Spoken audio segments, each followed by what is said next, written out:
Good afternoon. We'd like to call the Finance Committee meeting to order, please. Doug, are there any public comments this morning? No public speakers today. Good. Then the approval of the minutes, Doug, please. All right. Yeah. Okay, so We need a motion to we need a approve. motion, Yeah. please, to approve the minutes of our April 27th meeting. Second, please. All in favor? Any opposed? Minutes are so approved. Doug, the work plan, please. There's one change to the work plan. The update on the BSC, the Business Service Center, that was scheduled for July will now be rescheduled for October. They're doing a PeopleSoft upgrade, and it's felt that by the October meeting, there'll be a lot more useful information. So we're moving it to October. Okay, next thing is Budget Watch. Doug, go ahead and do that, please. Sure. Budget Watch, we have a two-part Budget Watch today. We have the normal Budget Watch on operations, and then we've also done a follow-up on overtime to respond to Mr. Saul's request from the last meeting. So first I'm going to just do an abbreviated Budget Watch report. So for the month, overall preliminary net results were positive. Passenger revenue and expenses were on target for the month. We had some favorable results that included real estate transaction taxes that were $41 million favorable. Debt service was $31 million favorable. A lot of that is timing, but we've also had savings due to lower variable rates. Toll revenue continues to come in slightly higher than budget. For the month, it was $7 million favorable. One negative aspect would be payroll mobility tax, the PMT as it's known, which was $20 million unfavorable for the month. Year to date, we have some similar results. Moving to favorable results, we have real estate transaction taxes that year to date through April are $168 million. Actually, that's through May, $168 million or 39% favorable. Debt service expenses, which are $57 million favorable. Again, much of that is due to timing with some help from lower variable rates. Petroleum business tax, $14.5 million or 6.2% favorable. Toll revenue year-to-date, $14 million or 2.7% favorable. And expenses are $30 million, which is just under 1% favorable. Unfavorable results, again, the payroll mobility tax year-to-date are $38 million or 5.6% unfavorable.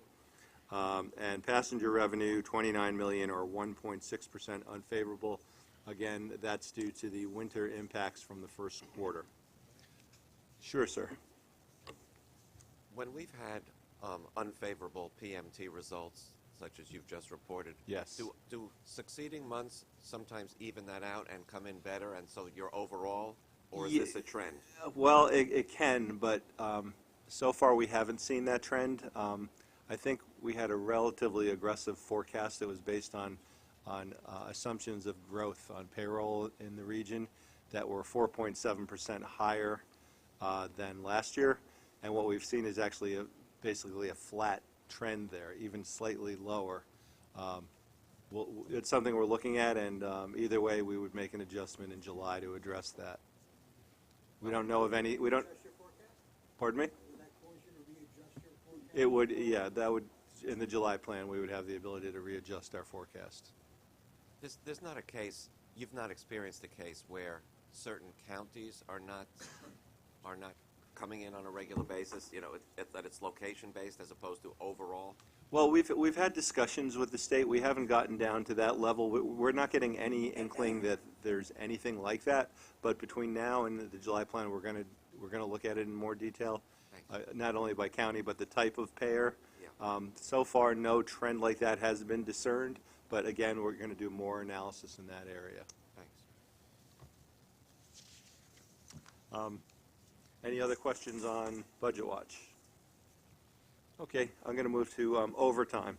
So, like I said, Commissioner Saul asked us last month if we would look at the reasons why we have been overspending our overtime budget. So what we did is we've done a little bit more detailed look at what's happened through March. And if you look at the report that you received, on the first page are some summary numbers. And then we call that Table A, and then Table B at the end has some more specific results by agency. If you recall, the last 2 years, we've done a little bit more detailed overtime report, usually in the fall, and we intend to do that again this year. But before we got to the financial plan for July, we wanted to sort of set the record straight and see where we are. So we're doing this interim report. As some background, in 2014, the MTA experienced significant overtime overruns, and we recognize that budgeted projections were probably unrealistically low. Last year, the July and November plans both included incremental provisions to the annual overtime budgets that would re-baseline overtime to reflect better estimates of required coverage, scheduled maintenance work, training, vacancies, absenteeism, and a more consistent approach to forecasting weather impacts. So this re-baseline, if you want to call it that, added over $60 million in the projected annual cost of overtime. So we're looking at March results, and the March year-to-date 2015 budget included a $30 million provision to account for that. However, through March year-to-date, we've exceeded this re-baselined overtime forecast. And if you see the summary results on page 1, you can see how that's occurred. Overtime expenses through March total $208 million. And that was $38 million, or 22% unfavorable to the rebaselined budget. Within that table, you can see we also compare the results against 2014, and we exceed. Oh, talk a little, yeah, sure. On the overtime report, Sure. in the case of transit, it mentions that it's due to some vacancies. That's correct. So is the cost of overtime greater than not, fulfilling the vacancies, or would it be cheaper if we actually had those positions? Well, it would be better if we had those positions. It's kind of complicated depending upon which employees are on overtime and which There would be extra aren't. benefits, though, then. There are benefits, and it also depends on, is it a senior employee towards the end of it's very complicated, but overall, we're better off filling those positions. That's right. As long as there's, in fact, a purpose for those, and they're fully busy, and they're reducing what would otherwise be overtime, then it's a beneficial payoff. As you may expect, weather was, yes, sir, Mr. Merdler. The City of New York, some years back, did a study on overtime through the Department of Labor and concluded that in many areas, if not most, the use of overtime actually saved money, in that it saved on the cost of the benefits, saved on the cost of health care, et cetera, that you would have to provide if you filled vacancies. So I think you can't just look at the overtime number without recognizing that there are offsetting benefits. Yes, and another offsetting benefit, which we actually show on the table, are the payroll savings from vacancies. We included that on the table itself. We didn't include pensions or health and welfare because we know that the pension offset could be much greater than what may be shown on the table, because for the things that you've actually voiced in the past, those types of concerns. But there's also offsetting hidden costs too on overtime, like increased pension costs later on for the MTA because of retirements. So it's not a one-way street. Yeah, I mean, one thing, if you're hiring new employees at lower cost tiers, that would further tilt the equation towards a newer employee being more cost beneficial than a seasoned employee working overtime in the latter years of his or her career. My only point is that just looking at that number doesn't really tell you the whole story, that there are offsets in various areas, and it has to be measured. It's also, yeah, and it varies by location and by the seniority of the given employee. It varies significantly. Doug, but the reason we wanted to do this this review was the fact, no, I understand that, but the fact is that the overtime here over the last couple of years has been increasing at a alarming rate. And we wanted to get to the bottom of why the overtime is increasing. Whether it was weather, whether it was poor management of the overtime process, whether it was a lot of vacancies. We really didn't and still don't completely understand what has happened here and why it's happened. But for the first quarter of the year, the overtime this year total ran $207 million. Last year for the first quarter, it ran $187 million. Now, you can say the weather was very bad this year, but if you remember, 2014 was not a year at the beach either. We had really bad weather there, too. So the fact is, we ran over 10% more overtime in the first quarter. Now, having said all that, which is something, for the month of April, for the first time in a while, where there has been no weather, we actually went down in overtime in 15 versus 14. It actually ran 53 million this year in April versus 56 last year in April. So hopefully, by making this a issue here, we're going to put a lot of attention on this, and hopefully we can see some better scheduling. But I know Bob has certain ideas here that you may want to talk about, Bob. Yeah, the overtime. Andrew, Can I I just totally agree, but let me just add one more factor to support your position. In some agencies, on some occasions, overtime is viewed as an entitlement. And that's an issue that has to be taken into account. Should it be an entitlement? Is it something that you have to have? That can be a problem. And we need to look at it, whether it exists here. Yeah, I kind of agree with Chuck over here. The overtime, if you figure your pension benefits and stuff like that, you're figuring it on this one man here. And if you have another person there, if this guy's taking the place of another employee, your overtime is not really what it's being made out to be. You have to take the costs, as opposed to if you had another person on the payroll that you had to pay a 40-hour work week to, and he was just hanging around doing nothing, as opposed to slipping somebody into a spot to make up a couple hours that you needed, and you add those overtime hours up. You have to add the pension benefits that are being paid in, his retirement, everything that goes along with that person per hour, even though you're paying him time and a half or double time, whatever it is, because a lot of times you're not really saving any money by hiring another person and spending the overtime money. Yeah, I mean, what we're doing, we're looking at summary results, but in reality, it's a summation of lots of individual circumstances. Yeah, and you should So consider it's every really- one of those when you look at what your costs are. That's exactly correct. Okay. Yeah, so, again, Doug is presenting just an overview, and it's a quick overview that comes from information provided by the agencies. We recognize, as has been discussed here, there's good overtime that is most efficient and cost-saving for the organization, and then there's overtime that perhaps could be avoided with better management or at least better planning. What we have been trying to do through the years is to say, let's make sure, first of all, that we are budgeting what we really do believe appropriate overtime should be, because to the extent that we don't do a thorough job of budgeting it, and yet we do efficiently use overtime, we're going to have a cost overrun, but it still was appropriate and good overtime. So that's one of the things we've been working with the agencies over the last year and a half on. Two, with weather.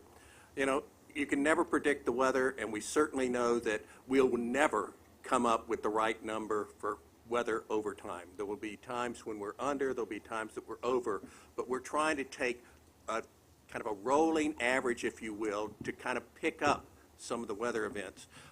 By having a 5-year rolling average, we only picked up 2014's weather, which was, as Andrew said, a bad year. But the years before had not been quite as bad. And so we only picked up that increased influence for 1 year. Next year, 2015 will be in.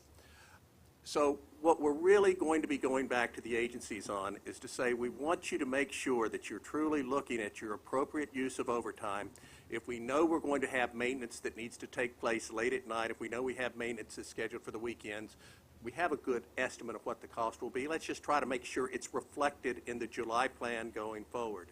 To the extent we have unscheduled maintenance, or we have weather conditions that were unexpected, or we have to prepare for weather conditions that never materialize, which is another thing that incurs a lot of cost, well, we will have an overage on our overtime budget, but that's why we have a general reserve in the budget to offset those things and accommodate those. But we will be asking the agencies now, before we get to the July plan, to look to see what they are planning for overtime, to look to see what areas might be, perhaps with greater managerial oversight, we can reduce the cost. There are significant vacancies and availability issues that the agencies are very much aware of, and I think that they are addressing. We just want to make sure that everyone is approaching those issues as aggressively as possible, but we do recognize there's a long lead time in training. That means that vacancies just cannot be filled overnight. So we will be looking to the agencies as we approach the July plan to come up with corrective measures and then a game plan. And then in the September, as has been mentioned, we will ask for a more full report on where we are, where we stand, and what we plan on doing to correct things that may still yet to be unresolved. Yes, John? Yeah, thank you. Analyzing overtime is, clearly a good and necessary management tool. But outside of this special overtime report, when will be the next time that you undertake such a review? Well, in every month, we do have a report that's back in the supplemental materials in our Finance Committee book. That perhaps does not have the best explanations. It's quick explanations, and I think the next time that we will have a more full report will be probably in September, October, when again, we've had a chance to put in place the measures in the July plan, and people have had a chance to kind of work through them. One thing that we have been asking the agencies to do, and they are reflecting that, is a seasonality, if you will, with overtime. We have winter storms that come in, we have summer storms that hit. They can't be predicted, but again, what we do not want is we don't want underages based on weather, a milder winter or a less ferocious hurricane season and implications with tropical storms, to create monies that could then be used for offsetting overtime that perhaps could be corrected. So we really don't want to be in a position of viewing overtime as just a number that if we get to the end of the year and we hit our budget, that's fine. It may be that we should have been under budget because we didn't have weather conditions that we had budgeted, but we somehow overspent in other areas that we could have perhaps controlled better. So I think in September, October, that time frame, we'll have a better report that we can give you. But frankly, we all know this is a challenge, and it's something that we're all working together, and I think that, we're making progress. Norman?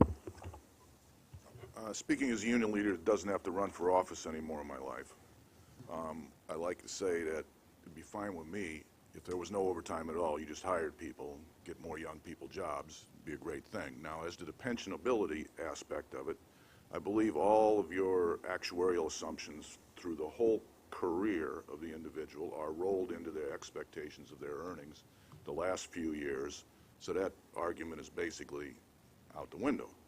Now, as far as whether you're under a special burden here on the MTA overtime, among hourly workers in North America, the total average is about 5 hours a week. You're averaging about 9 hours a week here. But among employers who have a full array of benefits, you're right in the sweet spot. I'd like you to hire people so there's no overtime. It'd be fine with me. Be less 40 hours a week. People keep their families together. Maybe they can even make a living at it. But, you guys are really not out of the range. UPS, go see UPS, see what they're earning. We'll see what those guys make. They work basically a shift overtime a week, which is basically what you guys are, the level you're at. 23% of 40 hours a week is 9 hours a week. You're really not in any sort of emergency situation with overtime. And then when you look at the way your year-to-date is 23%, and your monthly is 23%. So it sounds to me like you're planning it pretty well, and you're pretty close to a predictable number where you know you're going to have in the future, which I thought was more of your goal as budgeters.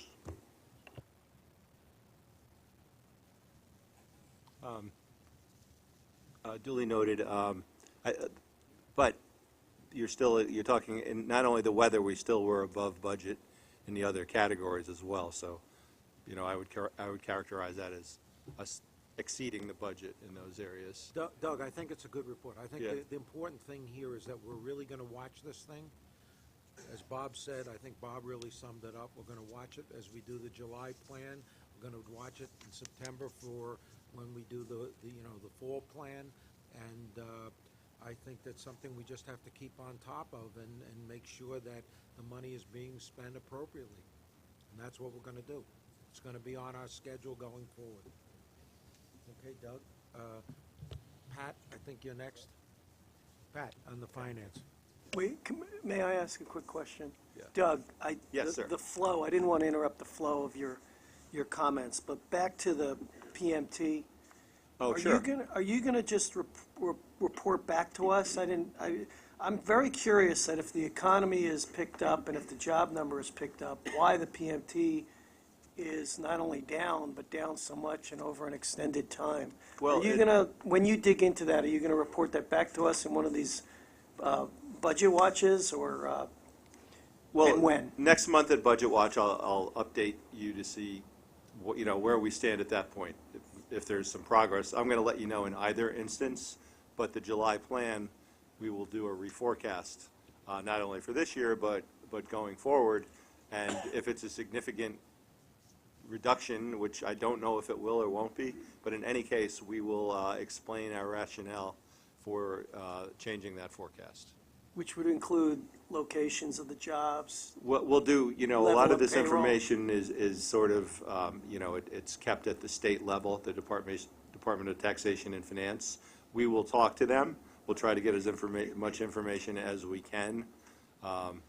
We'll do our best at getting you reasons for what we're seeing. Yeah, because it really does jump out. And Yeah, I mean, as you mentioned, there's a lot of good news stories in the results that we've been Yeah. reporting. Overtime was not so good news, and this being another one like that. well, the other taxes were where you would have thought they were, I think. This one really is an outlier and was a bit of a surprise to me, just as We were a little surprised as well. observer Yep. of the local economy. Thank you. Yes. Pat, Finance Watch, please. Finance Watch appears on page 22 of your committee materials this month. We have a few things to report. The first being on April 29th, we executed a fuel hedge for ultra-low sulfur diesel, fuel for revenue service vehicles.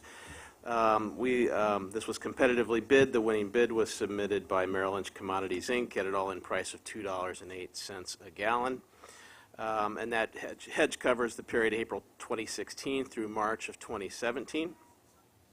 Next, just last week, we priced TBTA General Revenue Bonds Series 2015A. This was a $225 million issue for two purposes. One, to refund the 2014 ban, the bond anticipation note, and secondly, just for ongoing new money needs for bridges and tunnels.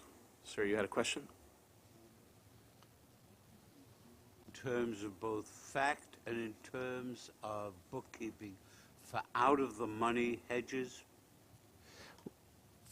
Well, in the back of the book, we have a hedge report, so we report on the status of the hedges. We monitor the hedges monthly, and we, in fact, have monthly settlement requirements with each of our counterparties. So if the hedge for that period is... So you limit it to the month? We settle monthly. We settle monthly. And if you're out of the money, what do you do then? We make a payment. You make a payment. Correct. Are the hedges longer than 30 days? The hedges themselves, just to refresh your memory on the program itself, the program is a 24-month program. It's our goal to be approximately 50% hedged for the near 12 months, and then in declining hedge values for the remaining 12 months. So that what you do is you let it run the course, but you have a monthly settlement period. Is that it? Exactly. And so we have a regular process where we review the numbers from the counterparty, we confirm them ourselves and with our outside advisor, and then we either make a payment or receive a payment depending on market fluctuations. Do you ever take a look at either selling the hedged position or in some way offsetting it by another transaction, whether it be long or short? We have not explored terminating hedges prematurely, is I think what you're referring to there. We have not explored that. I think to the degree that we were to look at that, we would look at really the financial health of the counterparty, to be quite frank. Well, Pat, let me also Sure. state, the reason that we enter into the hedging is for budget certainty. So for us, it accomplishes what we need to do when we can plan out effectively 24 Right. months for some of our needs and at least 12 months for half of our needs. So that's what we're more interested in than, So that you know, you're prepared to take financial the spectrum. economic risk in order to provide the certainty, is that it? That's correct. Okay. Okay. Okay, back to the TBTA transaction. Again, as you can see here, we had $29 million in premium in addition to the par amount issued at an all-in cost, true interest cost of 4.18%. The transaction was senior managed by Loop Capital Markets, one of our rotating senior managers, together with Academy Securities, which is a recently appointed co-manager, and they are a veteran service disabled owned firm. And of course, Loop is an MBE firm. We were very pleased with the transaction. It had a very good market reception.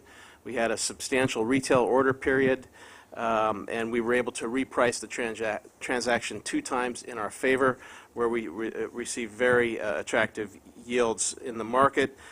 Unique to this transaction is that we did issue a 35-year bond, and that's principally because we had expenditure information from the band proceeds, and we were able to see that the assets financed with that band exceeded 40 years. And that allowed us to look at the transaction and structure it as 35 years with level debt service in that period. Pat? Sure, John. Are you looking at longer and longer maturities, given some of the infrastructure that we might be financing? I think to the degree that we can look at assets being financed, and if they have very long lives, 40, 50, 60 years and Yeah. longer in some cases, we'd like to explore whether or not the market would be receptive to that. But again, and it's something we're considering and evaluating. But, well, no, I meant the assets, but we're limited by a 50-year limit in statute in terms of the farthest bond we can issue.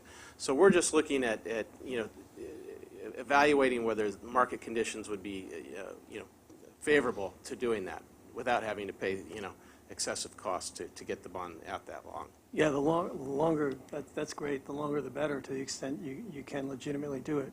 Two quick questions then. Sure. Well, one is, I note, this computer's driving me nuts today, I'm sorry. 1.9 almost $1 million of the bond issuance charge Yes. we paid. Are we, what's the status of our request for that to be waived, given the fact that we're issuing bonds for public infrastructure? There is effort afoot in Albany to have the bond issuance charge waived, and in terms of our Albany representatives are certainly working with at the staff level to educate them about the cost of this and the implications. To the degree that we have refunding issues, we have always sought and received a waiver from the budget director at the state level. And I think we're supportive of efforts to look at the BIC as something that we should not pay, but for the moment we are obliged by law to pay it. Yeah, at this point. I was curious what the status of it was. How about if we propose to throw it into our capital fund instead of paying them for it?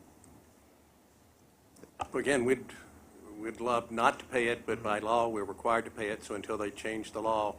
But there's a waiver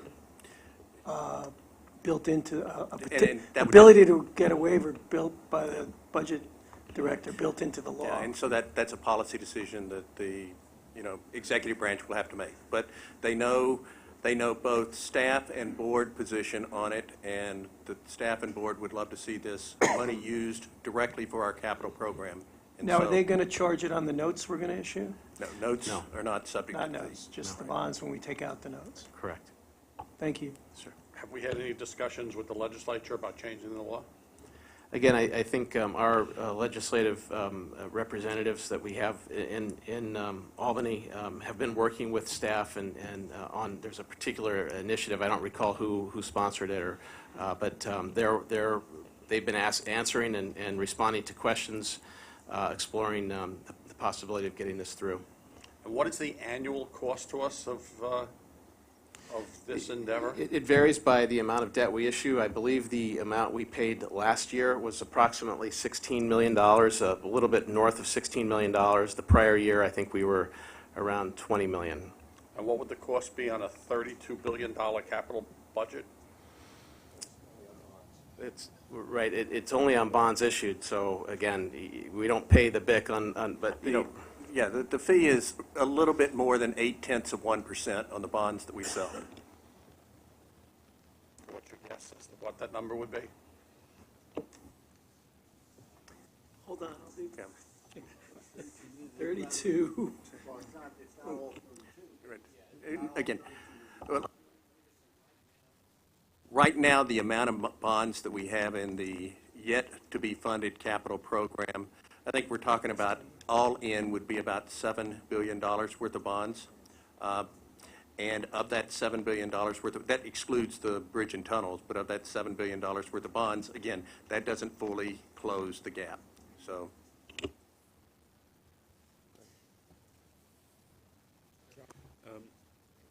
I hope this is the right point to ask the question.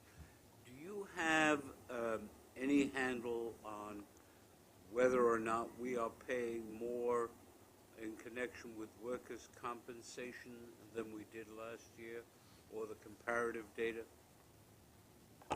I don't have that information right here. We'll get back to you. Could you put that together for us at some future date? Because many agencies are finding a very significant increase in their workers' compensation charges.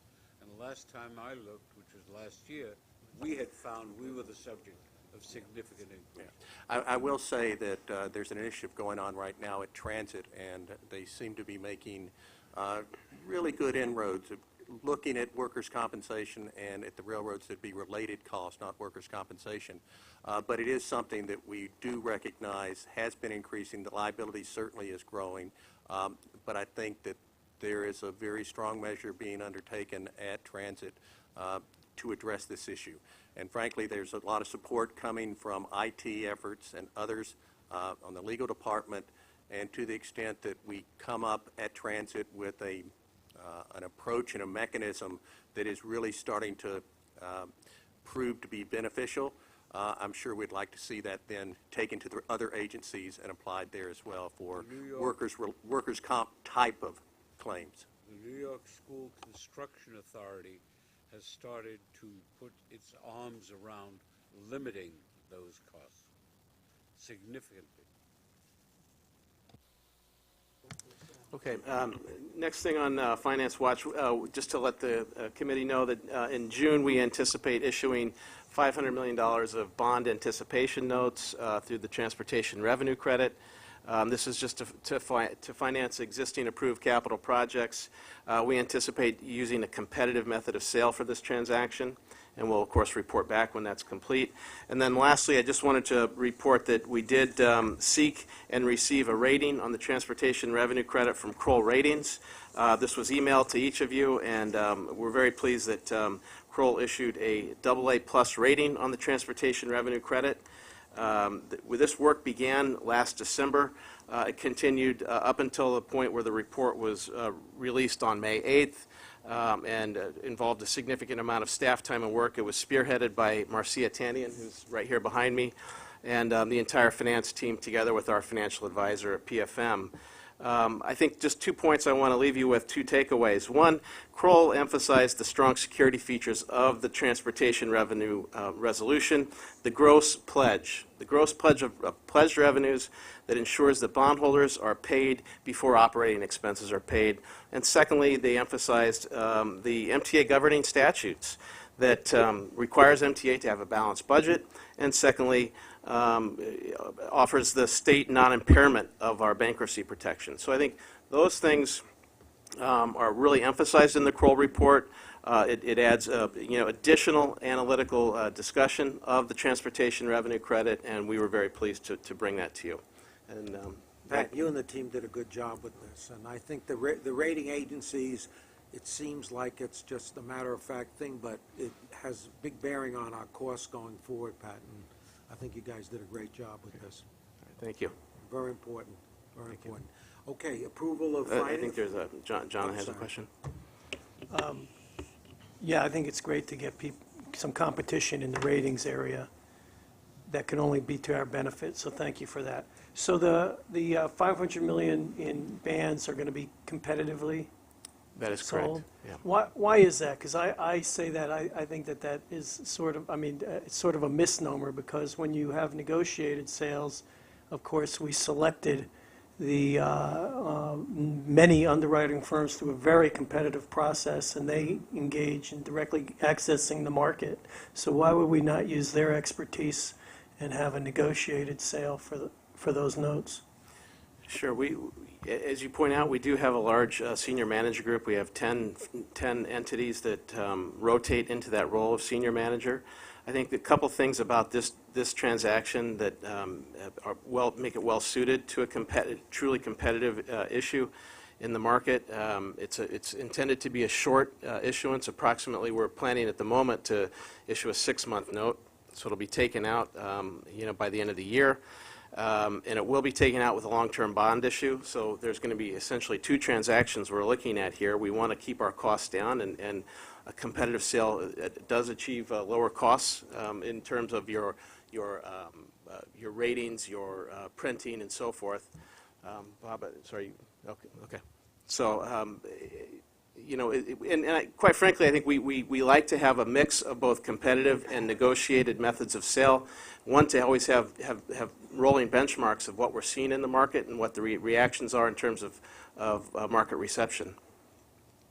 Of course, PFM is very talented, our financial advisors, Yeah. but the markets have been a little volatile lately, and it's easier to access the market through what is called a negotiated sale, but that is very competitive. It's really a misnomer, and I'm not sure the board fully understands that. So I have faith in you, ultimate faith in you and PFM to do it, but with the markets being more volatile over the last couple months than they had been the previous year, I just want to point out that timing it is a little more difficult with a so-called competitive process, but I hear you. Well, you're right about volatility in the markets, and we certainly have seen some volatility. In fact, with the Triborough transaction, I think that can certainly be addressed by doing a competitive method of sale. We always reserve the right to pull the transaction back if we're not seeing market conditions that are favorable to us, or if there's extreme volatility, we would absolutely pause on the sale and bring it back when things were calmer. But we are in the market frequently enough that we do see calm markets, we do see volatile markets, and whether we're in on a negotiated rotational assignment or a competitive assignment, we do see those different market conditions. Sure. Next is, yeah, so the next item is the approval of Finance Counsel. We're asking board approval to appoint outside law firms to act as bond counsel and disclosure counsel in connection with MTA financings, and to establish a panel of approved counsel from which underwriters for MTA financing transactions shall select a firm or firms to serve as underwriters counsel. May we? Yes, we're renewing it. This is It's a renewal. new, it's a new Yeah. one. Okay, so we have a motion, please? We have a question? Mr. Chairman, I ask to be recused from this item. Yeah, I'm going to So recuse and noted. abstain as well, thank You you. were, Yeah. John's abstaining, okay. So we made a record of that, Doug? Yeah. Yeah, okay. So we have a motion, please? Motion? Motion. Second, please? Second made. All in favor? Any opposed? So approved. Doug, the next is the 2014-15 Yeah, the station maintenance? It's a report and information item. It's to advise the board of the station maintenance billings for the period April 1, 2014 to March 31, 2015, and that's detailed on pages 37 to 41. Yes, sir. I have a question on this one. Am I correct in understanding that under this methodology, we bill the city of New York and the various counties for the costs of maintaining the train and/or subway stations? Is that correct? That is correct. Do they bear the cost of maintenance, or do we bear the cost? Well, we bear the cost of it. Their expenses would show within our financials. However, within our subsidy sources are the theoretical reimbursement of those costs, but it's what used to be done on a station-by-station, zero-base look of the cost. It was such a time-consuming endeavor that all parties agreed that it would be better to establish a baseline and to index that baseline. And all the parties agreed, and we've been doing that now for about 15 years or so. What I'm trying to understand is the following. Let's take the city of New York and the subway station. If the city of New York is bearing the economic cost in whole or in significant part of maintenance of the subway stations, is that a fact? No, it's only the commuter rail stations. Only Only the the commuter rail stations, that, including those within New York City. And why is it that it is not including the subway stations? It was the way the law was legislated when they were looking at how to... Because that's what the legislature did a number of years ago. Yeah. Isn't it time to wake up the legislature? Well, only if you want more money from New York City. Since nobody else has them, New York City would be the only one that would have to pay a higher fee. That's another 400. The reason I focused on this was the controller of the city of New York has gone to great pains over the course of the past couple of weeks to scream and yell about the maintenance of those subways, and I would think that his approach is a laudatory one, and I'm sure that he would be prepared to step forward and join in recommending that more money be spent, including that of the city of New York. Okay. Okay. Great. Next is the annual pension Is fund Maggie- report. Who's going to do? Maggie Connors? Maggie, you going to do? Yes, myself and Sean Crawford here. Also joining us is Chris Klipinski. He hails from NEPC, which is our investment consultant for our DB plans. So in your presentation, I'd like to point out a couple of things that is new and interesting, if there's anything's ever interesting in my pension, because I know Susan's laughing at me right now. On page 55 of 165, we've added a chart that shows the liquidity of the pension fund. I know there were certain concerns from both the board members and the committee about whether or not we had enough cash on hand to pay our pension payroll in the event of a horrible disaster like 2008. I think it's very illustrative that our plan is geared towards making sure we have the cash at hand even in very tense and difficult times. I'd like to flip now to another page that I know causes concern, and that is page 58 of 165, and it shows the funding ratios of our plans. We're always concerned about our Long Island Railroad closed plans, which our funding ratio is not where we want it to be. I'd like to point out that this chart is reflective of 1/1/2014, and as such, it does not include the 2014 actually required contribution, which always has a portion for the unfunded liability. But more importantly, it doesn't show a contribution of $295 million that was made at the end of 2014. This was an additional contribution that I'm very glad that Mr. Foran made to my plans. So if you add that ARC and you add the additional contribution, and that's not the first year we made an additional contribution to the Long Island Railroad Plan. We also did it in calendar year 2013, at the end of that year. If you add those two items in the 2014 ARC and the additional contributions, the funding ratio goes up into the 40s. Again, not where we want it to be, but it has been improving. And I'd also like to highlight that many of you who have been on the board knows that we reduced our earnings assumptions 2 years in a row from 8 to 7.5 to 7. And of course, that was very prudent, but it did also impact my funding ratios negatively. But I do get more money from Bob, which I appreciate at all times. Finally, you may say there's 3 people sitting here who are handling these plans, and is that excessive staffing? I just want to point out this is a very, very large plan. We have about 24,000 active participants, the size of a small city. We also have about $7 billion in assets, so that's a lot of OPM, other people's money, and I think we're being adequately staffed by having somebody, a chief investment officer, that spends all day making sure we're doing the right thing, and NEPC, our partner as far as investment management.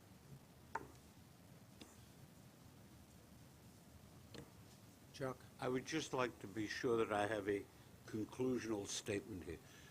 Is it your view that we are adequately funded? Yes, we are. Is it your view that we are liquid on the funding so that we can meet any claims of pension claims that would occur over, say, the next month to 3 months? Yes, sir. And is it your view that the pension system, to the extent we control it, is soundly managed?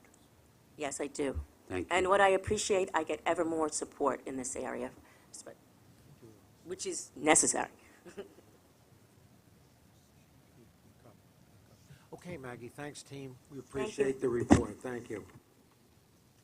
Okay, we have a request, if it's okay, to do the real estate items prior to the procurement items for the MTA. So I'm going to turn the meeting, Jeff has to go to another meeting, and rather than delay that, we're going to Thank you, Andrew, I jump appreciate it. you up, but you better be a good report, you know, since you do.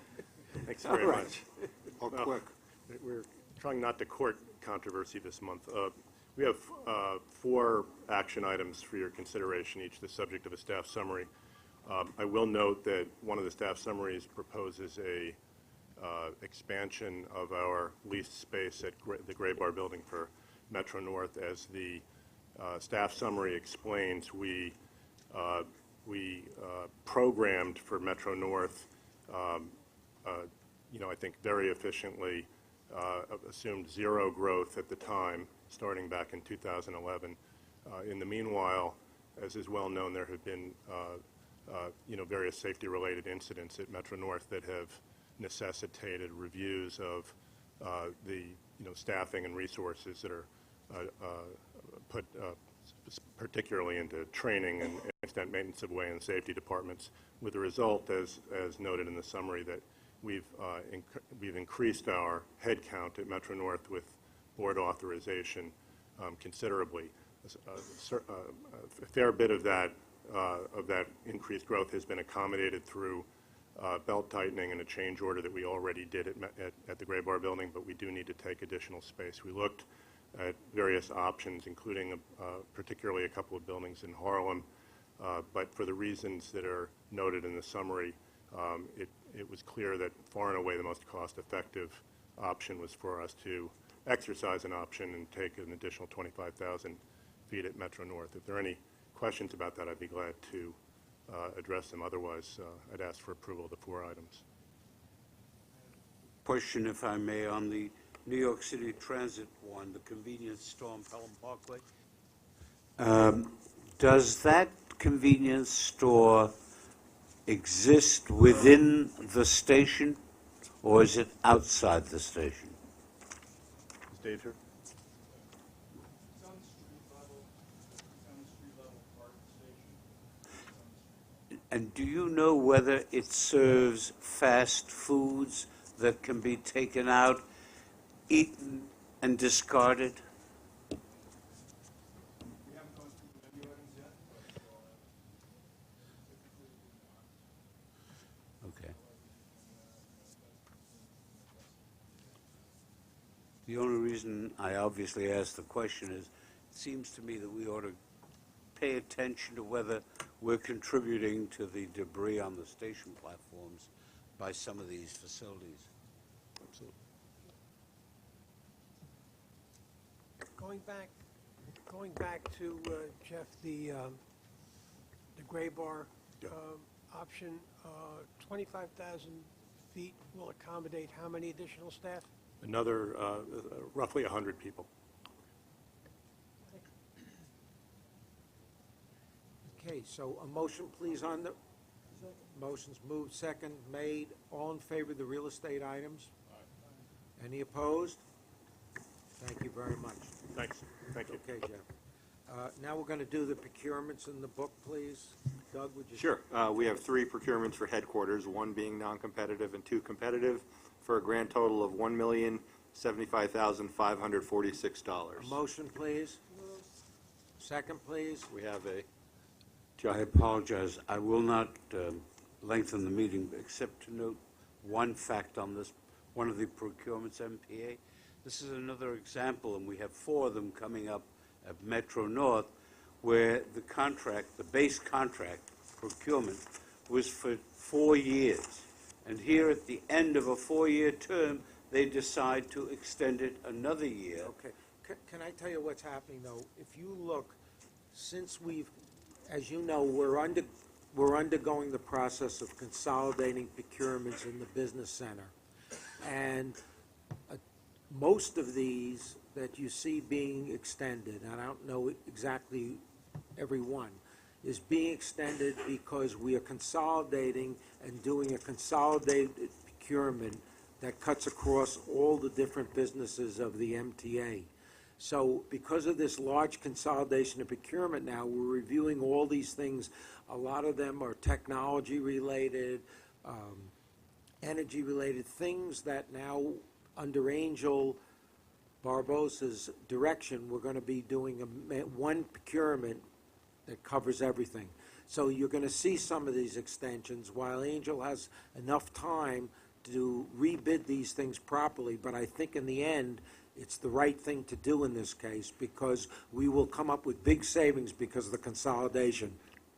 Andrew, I certainly respect your view, and you've answered my basic question. My question, though, remains, do we need to do a year rather than 6 months? The problem is, I think there's so many of these things happening. You're in my pre-meetings and meeting with all the people involved in this thing, I think there's a tremendous amount of procurements that are being consolidated. I think they're giving themselves enough time to be sure they're done right, and the new procurements, which are going to be for a 5-year period, whatever, are properly bid, and we get the proper bidders, because there's really big money in a lot of these in a consolidated basis. So I've looked at it. You're certainly entitled to look at it. I think what they're doing is correct. I'll bow to your better judgment.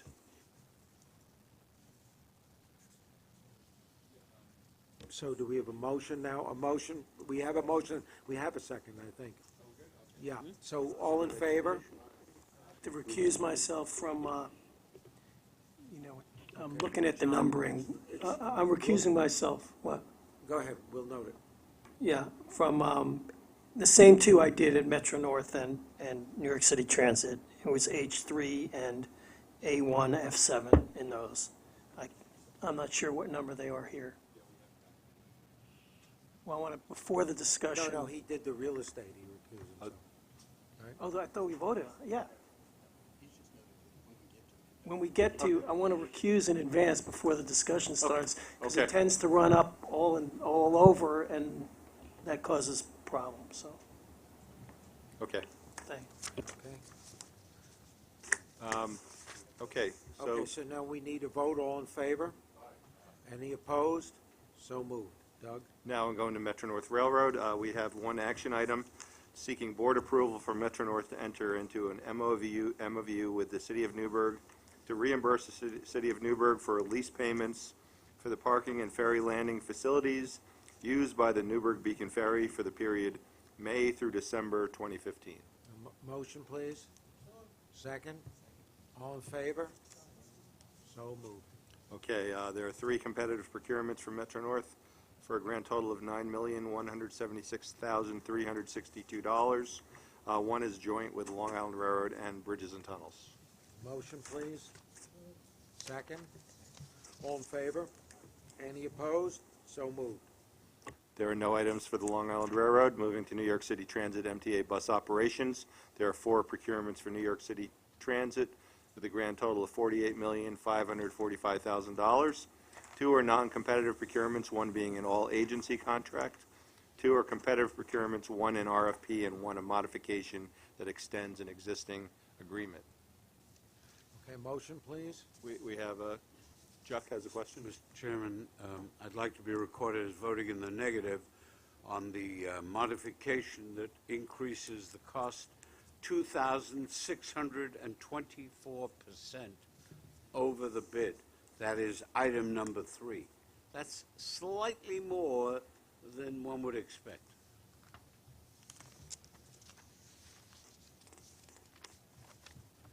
It's the clever devices, and they have cleverly obtained a 2,624% increase. Okay. Steve Lachaki is here from New York City Transit.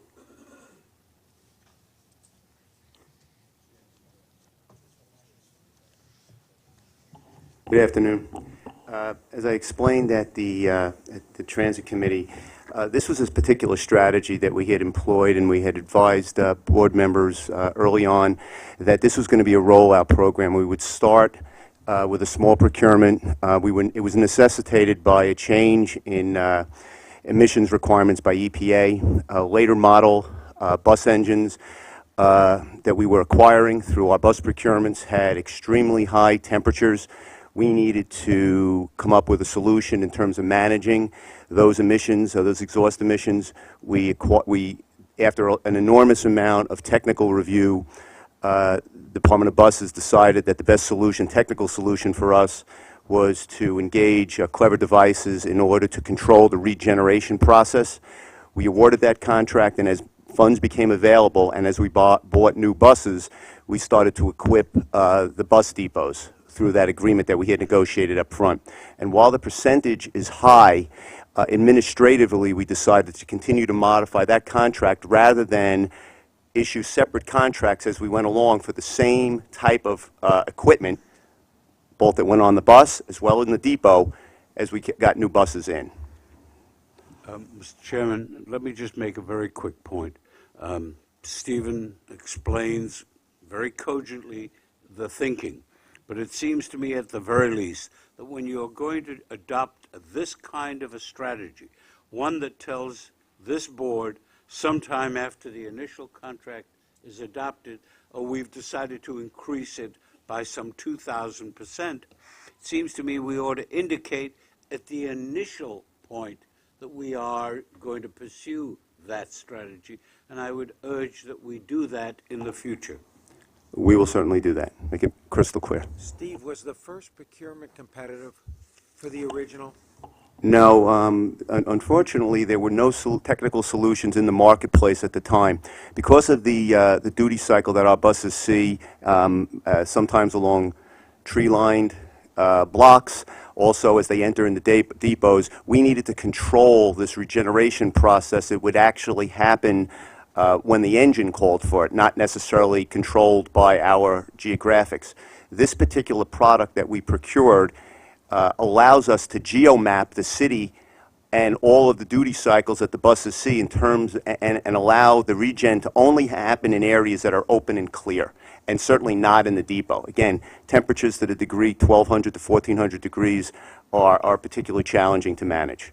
If you, in your expert opinion, if you went and you rebid this out today, this is now 6 years later, do you think there's other qualified bidders that would come forward? Not in this particular area, and I say that this is largely a maintenance contract to continue to maintain the software and the investment that we've already made in the past. Most of the investment that you see that drives the percentage has to do with our need to equip 28 depots with this equipment. One of the other advantages of this product is it allows us to take a health check on some major critical subassemblies like the engine, transmission, HVAC, that's the heating and ventilation, the doors. It provides a significant amount of data to our maintenance folks in order to create maintenance profiles and be proactive in terms of gauging the health of the bus and their subsystems. So that was another benefit. One of the other issues that are in this particular mod is the ability to leverage one platform, meaning as we buy technologies like traffic signal control, we don't want to continue to put separate computers on the bus that just loads them down. We're leveraging that particular investment that we already made in order to allow for competition on other emerging technologies.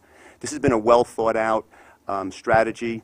I'll be mindful in the past to make sure that we broadcast much louder our intent to move forward if we can tend to leverage a small procurement up front. But I think this is certainly a strategic investment. I also think that we need to bear in mind the point that is implicit in Chairman Saul's comments, which is that you discourage a competitor from coming in when you have this. So, for example, if X had the ability to do this and knew that the number 3 years out would be 2,000% higher, you might have gotten a few more people into the field if you had competitors. If we did, but at the time we certainly didn't. And by the way, we originally went to the bus manufacturers. The real question is, Steve, today, if you were starting out scratch, no experience with this thing, 2015, not 2009, the question I ask, would there be, other than Cleaver Devices, would there be another firm that also manufactures this kind of equipment today that would bid on the job, in your expert opinion? Or would they be the sole selection? Not to our knowledge. And I've been advised by our technical staff that this is the premier product in the industry, and on top of that, to their knowledge, nobody else has emerged to be able to provide this functionality. So that's the real question. You have to accept your expert opinion that this is what it is, and this is something important for us. I think Andrew was first. Steve, I probably should have asked this in Transit Committee, but why do we need a consultant for the R211 fleet? Do we normally have consultants for new fleets that we order? Yes, we do. Each and every bus procurement, train procurement that we've engaged in has had the consultant not only helping us develop the specifications, but also assisting us in additional qualification of subsystems, as well as new car manufacturers as they raise their hand and express interest. We're also moving, the R211 is also envisioned to be a product where we move into a new technology, heavy on safety, obviously, is always the case, but also in communications. Have the cars they've been ordered already, or? No, this is for the R211. That's an upcoming procurement. Is that procurement contingent on the next capital plan? Yes, it is. Jonathan? Thank you. I won't repeat the whole dialogue from the Transit Committee, but in short, the way I see it, there's two types of problems here. One, there's the administrative issue of what is in the written submission to the board, which has omissions that Stephen was terrific at explaining at the board. So we suggested that perhaps the written submissions should be more explanatory so that we understand what happened. I mean, I and a couple of us here on the board were not around back in '09 when this came about. Then there's the substantive issue, but if you write it out clearly, that it's clearly understood that when you're approving a package or a procurement, that would include, of necessity, the ongoing software and maintenance for a period of term, which would either be the lesser of the useful life or a reasonable chunk of it. Then if that were in a writing, and that was explained to the board upon approval, then that could be attached as an attachment to this one. So in effect, so for example, that has the specific applicability to this procurement and has the general applicability of other similar procurements with similar situations, which we've discussed on and off over the last few years that I've been around. But if you had a clear writing and then you had it as an attachment, so that when we're approving in 2015 an extension in effect of something that was approved in '09, then I think that would be one way out of this. But you have to clearly have an understanding upon the first approval but having no understanding and nothing in writing, it definitely was, I think, required of the board, and I thank Chuck for raising it, a few of us also did. When you have a procurement go from 1 million to almost 30 million without any competitive process, that needs to be aired. So that's the short summary, I think, of what was discussed at committee. Okay, I assume that, Freddie, this was approved at transit, wasn't it? It was discussed. Okay, so let's have a motion on the transit items. Second, please. All in favor?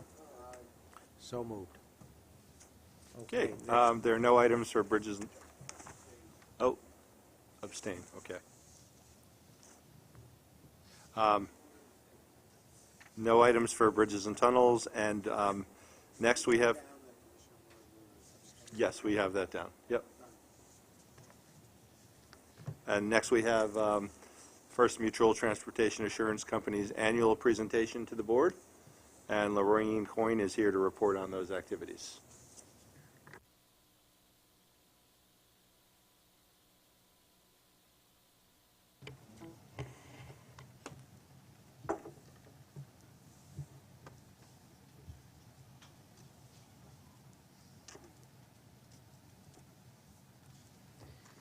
Okay, Chairman Saul and members of the Finance Committee, I'm here today for the 16th annual meeting of MTA's captive insurer, FEMTAC. The annual report was delivered to you before today's meeting, and it includes the audited financial statements and the opinion and determination of the actuary that the reserves held by FEMTAC are adequate and meet New York State captive requirements. I will update you on the major insurance program renewals over the past year, and Sean Saya from Goldman Asset Management will report on FEMTAC's investments. The MTA's all-agency excess liability program renewed October 31, 2014. This program provides third-party liability coverage excess of the agency's self-insured retentions. FEMTAC insures the first $50 million excess of the retention amount, and we procure an additional $350 million through the commercial market. Prior to renewal this year, FEMTAC requested that the actuary undertake a premium analysis, and it was recommended that the premium should be increased for the FEMTAC layer. FEMTAC has fully reserved for the 2013 Metro-North derailment claims, which have exceeded the agency's retention, and FEMTAC is liable for the amounts in excess of the $10 million per occurrence. The $350 million layer renewed at expiring terms. We will be going into renewal this year in 2015 with the Valhalla crossing accident, which occurred in 2015, a different policy period. So we expect that the renewal could be a little bit more challenging this year, but we will ask the actuary to do the same thing, to do a premium analysis for us for the FEMTAC layer. But we have put the excess carriers on notice of that event as well. The all-agency property and terrorism programs renewed May 1, 2015. The Terrorism Risk Insurance Act, known as TRIA, was reauthorized January 12, 2015 through December 31, 2020. And every year, beginning January 1, FEMTAC's exposure increases as the coinsurance and trigger amounts adjust according to the reauthorization. So therefore, the May 1 renewal includes this additional coverage, which would be required for us on January 1st of 2016. And this program renewed at a 4% premium savings, so we were very pleased with that. As far as the property program this year, we secured $600 million in limits at a 13% premium savings.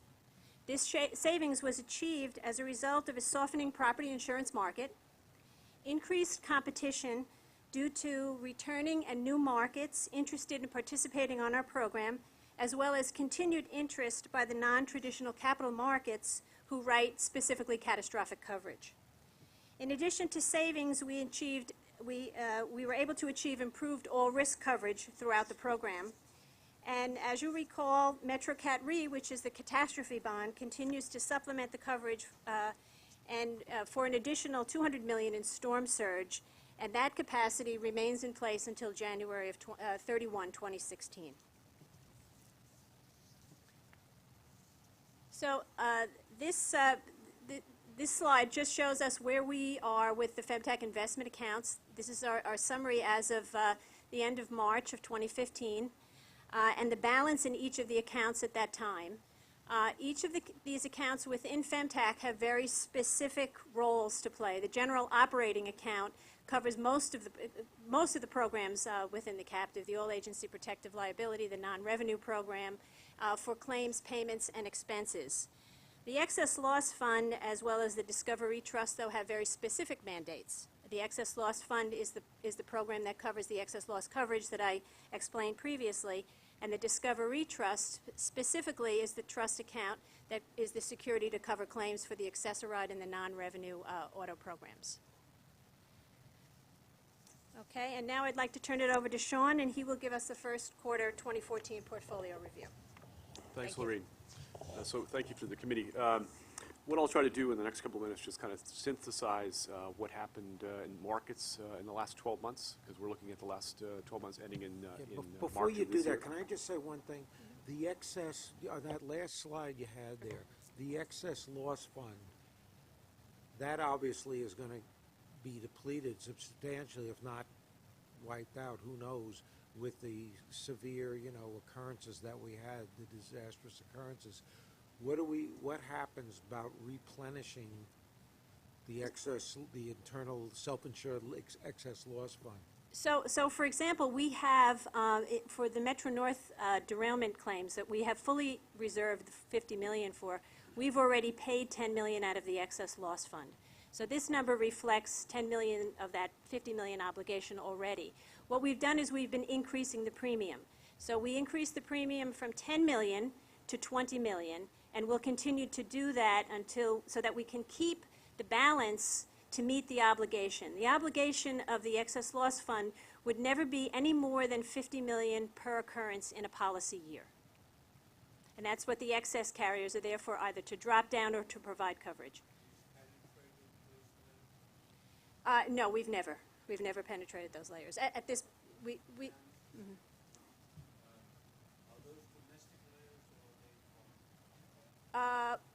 Offshore, Bermuda and London markets.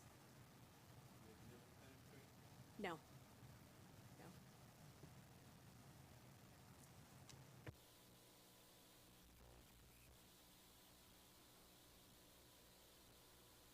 I have a couple of slides here. Just perhaps set the backdrop a little bit. What I have here for you, I think perhaps what's most interesting is to take a look at the right-hand side of this chart. It just shows for different sectors of the broad fixed income market how it performed both from a total return perspective and then from an excess return perspective. Most of the assets, or 95% of the assets that we're managing on behalf of FemTech are fixed income related. And what you can see here is that the blue bars suggest that it was a relatively positive year for most spread sectors, for most broad market sectors. But if you look at the red numbers, those reflect the returns when you take into consider or strip out the returns of treasuries. So if you take a similar duration treasury and kind of remove that performance, you'll notice that a large majority, particularly corporates and in the high yield universe also, had negative excess returns versus treasuries. So what happened in the last 12 months at the end of ending March of this past year is that we actually saw a pretty pronounced drop in treasury yields across the curve. And it was relatively pronounced in the longer end of the curve. So 7 years through 30 years dropped about 60, 80, and 100 basis points respectively over the last 12 months. So treasuries will always perform well in that kind of an environment. And so too did a number of these other sectors, but spreads widened in corporates and spreads widened in a couple other sectors such that they underperformed treasuries.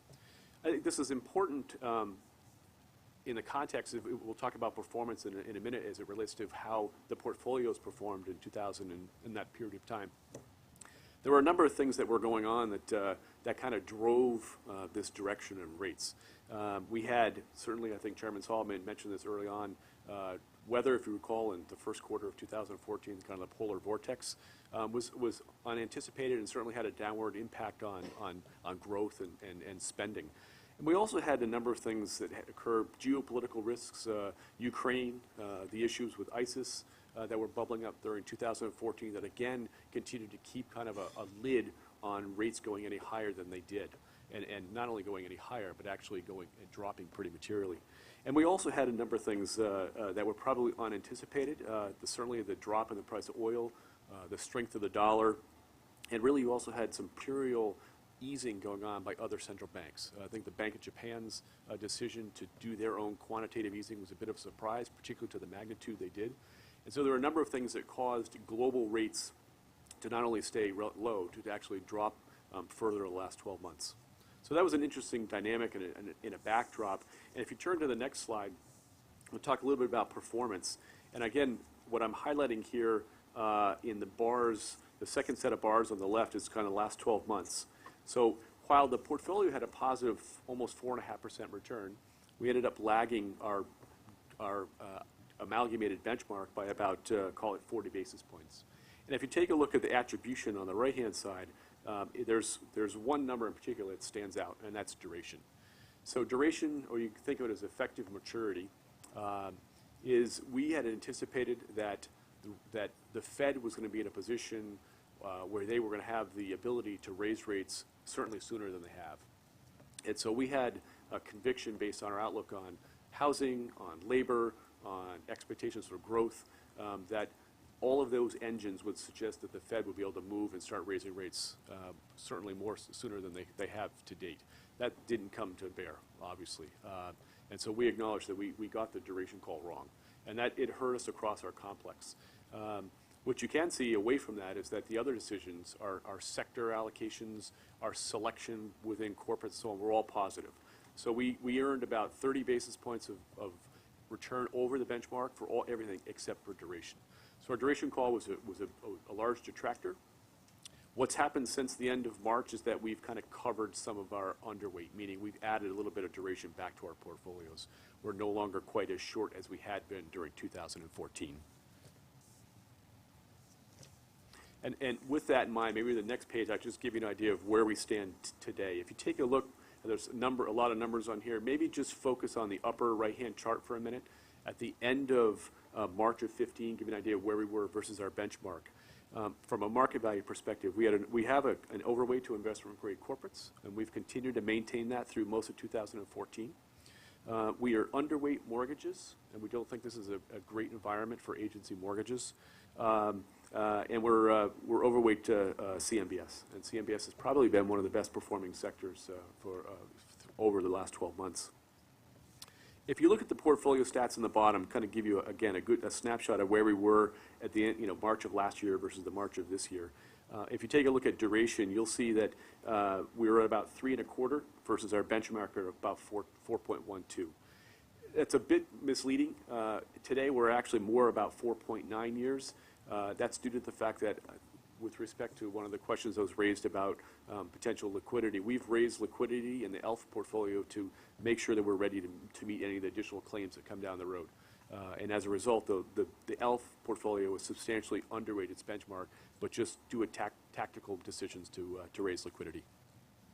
So we've got a built-in, our yield is about equivalent to the benchmark. We've built in a little more spread. In our outlook going forward for this year, we don't think the Fed's likely going to do anything until September at the earliest. I think the markets will suggest to you that it's September or December at the earliest. So we're going to stay much closer to our benchmark from an interest rate sensitivity perspective. And we're going to continue likely to stay modestly overweight corporates and underweight to mortgages.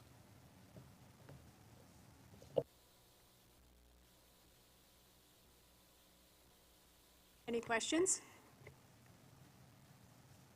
Okay. Chuck? About a year or two ago, perhaps a little bit more, Jim Henley put together to deal with the gap in catastrophe insurance and the unavailability in the market, to deal with that involving the program involving a bonding program. Have you given consideration to adapting some kind of program comparable to that to deal with these events? You're referring to the excess loss type events? The catastrophe bond market is well-suited to events that can be modeled. And unfortunately, we have talked about it and looked into it possibly, but it doesn't seem to be the type of coverage that would ever be available through a catastrophe bond because of the ability to model.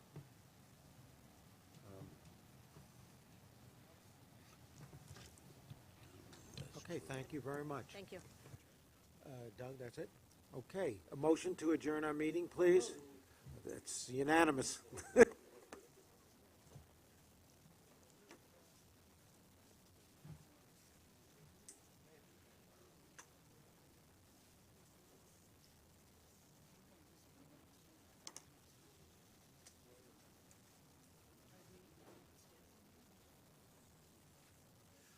kind of think she's wrong.